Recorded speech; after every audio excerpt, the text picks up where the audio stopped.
Footballers shouldn't have Twitter accounts, and here's the way I see it. Last month, Rio Ferdinand was smacked with a 3-game ban for using the word sket in a tweet sent in anger.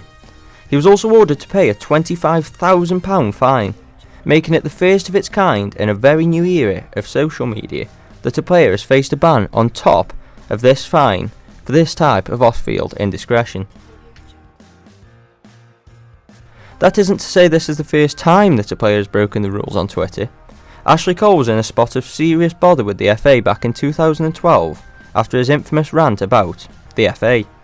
The tweet was quickly deleted, but not before it was retweeted 19,000 times. Such is the reach and scope that these players possess. Perhaps the content of the tweet sent by Ferdinand was less offensive than that of Cole's message, but this latest allegation against Ferdinand proves that the authorities are clamping down even harder by taking away his actual playing time. Maybe they realise that a fine hardly puts a dent in a footballer's living, but taking away his privilege to play puts it in a whole new ballpark. For once, I have to commend the Football Association. Speaking of the Football Association, let's take a look at their current stance on social media. They say that any comments that are improper, bring the game into disrepute, or are threatening, abusive, indecent or insulting may face disciplinary action.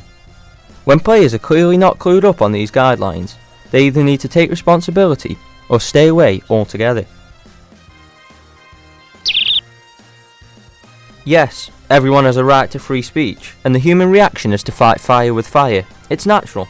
But footballers need to curb it and remain tight-lipped because they are elite people who have a moral duty to uphold, and in Rio Ferdinand's case, to his 6 million followers. Twitter is already a vile hunting ground for the keyboard warrior, and it can be a very nasty place indeed. Look no further than the vile rape tweet sent to Jessica Ennis only this month. What it doesn't need is a player of Ferdinand's profile to be involved in such controversy. If young followers of Ferdinand see him behaving like this, then they are going to start believing that it's acceptable to repeat that word. It most certainly is not. Professional players are better off Twitter. Would it be viable to write it into a player's contract that they can't access any social media? Please get in touch and let me know where you stand on this.